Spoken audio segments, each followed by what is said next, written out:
Okay, so back to putting this motor together. It's been a little over a year. Long process. Here I can use my phone. I can lay it flat, I guess. So I've already did all the cleaning of the gaskets. I didn't do the valve covers yet. I already did the head gaskets. I used a little grinder, angle grinder from Harbor Freight. It's like 16 bucks, $16.80 or something out the door. I'm gonna get that in the camera. I'm gonna use these little Scotch-Brite sanding discs with a 3M that whatever Harbor Freight has. They fit in this little arbor here. You get a 5-pack for like $6. These nuts. Okay. Got it. And the last video I made, I didn't have the tool, and I didn't know what I was doing, and I was missing one of the tools. So I made these custom adapters to hold it in place, which is weird, or kind of ironic, because I was damn near. I mean, I almost set it up just right. I only had to adjust a little bit. Finish it. So we've got this tool here. This, camera down a little bit. So we got this tool here. It adjusts, goes around the cam here. Let's see if we can get in on that. So see, one side goes over the bottom, the other side clamps it, and then it holds, the brace holds down on the head. And then you tighten it up. Then you can use this tool, which just uses a 1/2 inch or a 3/8 drive socket, and that goes into here, into the timing gear, so you can rotate this wherever you need to rotate it. Now this is an interference motor, so you can't rotate it very much when everything's set up. So this tool here, let's see. So this tool right here slides over the crankshaft and lines up with the dowel pin right here, and that lines up your motor. And then this gear here, the notch is right there. I don't know if you can see that, but the notch is right there. And I'll show you how to set up the timing chain right now. See, I got 2 marks on here. There's a mark down here, and that lines up. You can't see it, but there's a mark right here, and the timing chain's marked. So you gotta set up your own marks. It looks like it's kind of dark, so.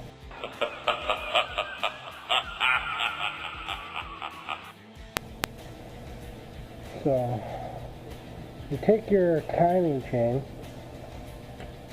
put this over here.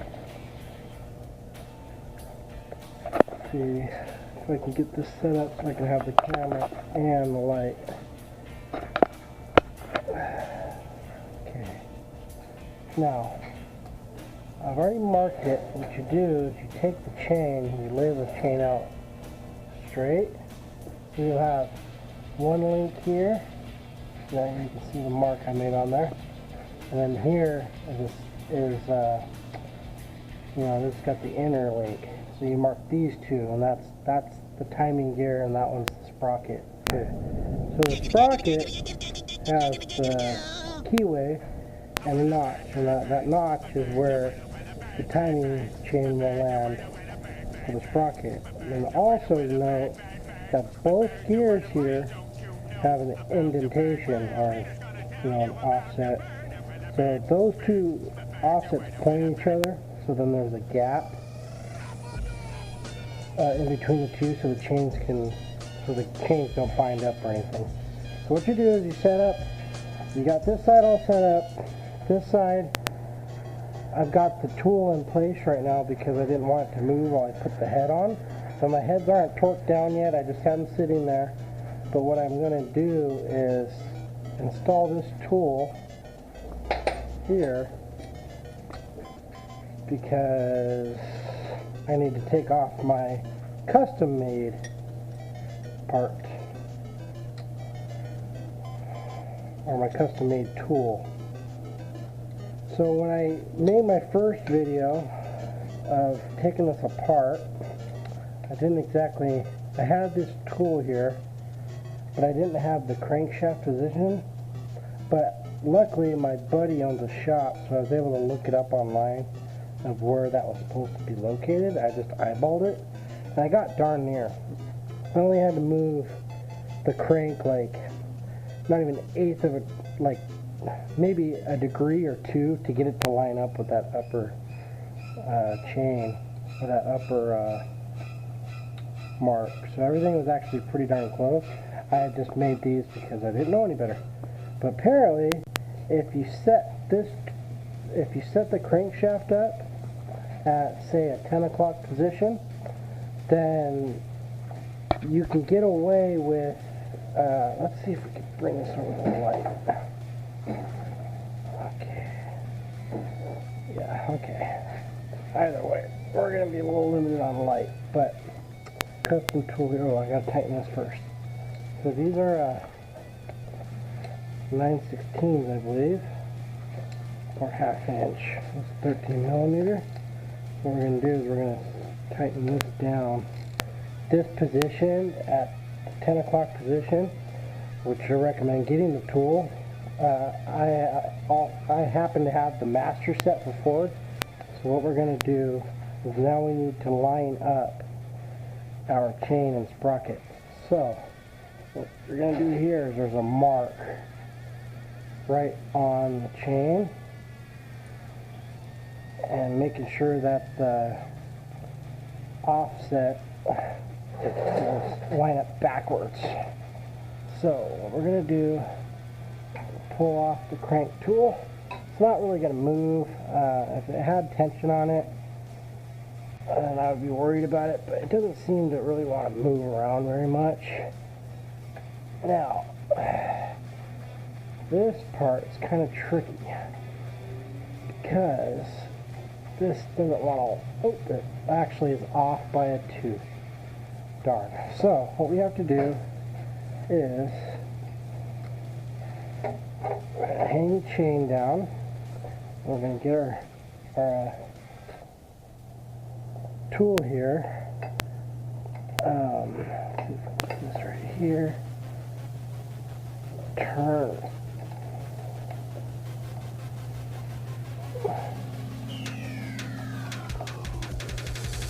Okay.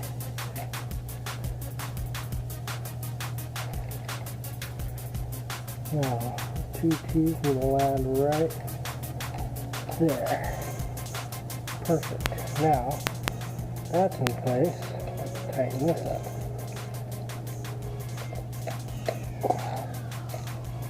Now it's not going anywhere. See how the tool lands right there on the top of the head, where the valve covers go. Okay, so now we need to put the tensioner on. Put the tool back on to see if it'll line up. It's okay if it's going to be off at this point a little bit, because we already know that our timing set is set up properly. As long as that mark is on the link, on the notch, and this mark is between the two colored links, we're good. Okay, so now we have our slide, or this is the tensioner rail, I believe. I guess it would be a slide. I don't know all the terms. Okay, so now this slides right on in. But we have a problem here. This thing, okay, off. So we have to turn head. And now that I got the tensioner on, I can, yes. Okay, now this is tight. Okay, so we have to adjust this again, because we got to get the tensioner on there. So we are going to go, we need the slack to pick up on this side and loosen up on this side. So we are going to adjust camshaft.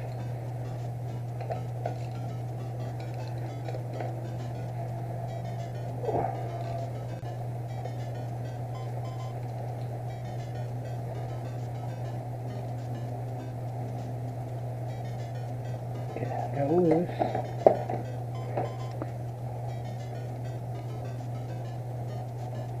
There you go. I'm just going to pull that just about tight, or at least snug, so we get the most out of play here. Now we got plenty of room. See?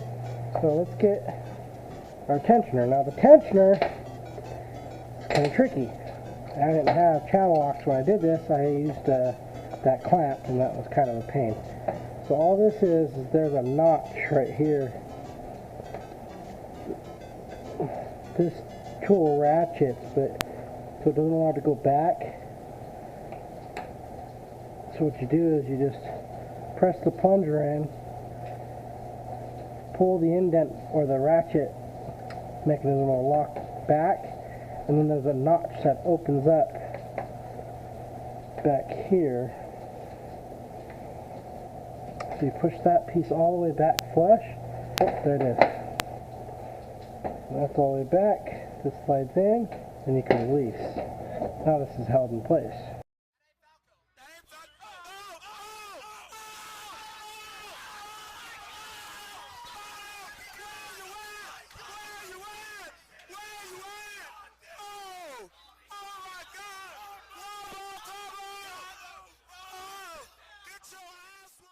And here, Oliver Mukhtar Sakhanov, a town mechanic and a versionist.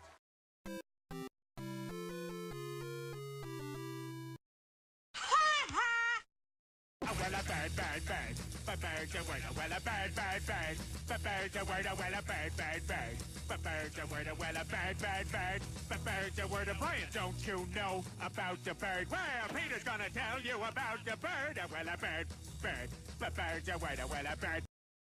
So you want to set up the driver's side, obviously because the driver's side timing chain is on the rear, or closest to the pump, which is the oil pump's right here. And then when you got it all hooked on there, just pull the slack out, pull the pin, see it straightens itself back out. Now, everything looks pretty good now. Now we can loosen up this tool here. Now our motor is tied. I didn't see the point in going through how to use the gasket remover or the angle grinder, remove all that material, spend, 3 hours making a video on cleaning all that material up, which it doesn't take 3 hours, but, I got kids and gotta deal with, playing with them and hang out with them in between, so spend a little more time doing these things. I'm sure anybody, most children understands that for sure, which a lot of us do these days. So, I think that'll be it for this video. If you have any questions or anything, just let me know. Now, I found this tool and this tool online. Both of them are pretty cheap. If you buy them from Ford, they're like $150. Oh, and we got lightning strips on our ass. That's pretty cool. So this tool, I'm realizing that I'm missing a lot of this video. I'm going to have to watch it again, but I'm not going to do this again. So, works, it works, you don't break. So remove that, remove the crankshaft position tool. Boom, we're done. Motor is timed, pretty simple. Next step will be, so I got to torque the heads down, which is a pain, and reassembly. There's all the parts just that came off, and my cart, I actually had this cart sitting just like this in my garage for a year already. I'm glad that I can get this thing back together now. I'm glad. Stick this back here, that's where it belongs. And then there's another bolt. Would be nice to put this back together. So that's all, thank you. Finish him.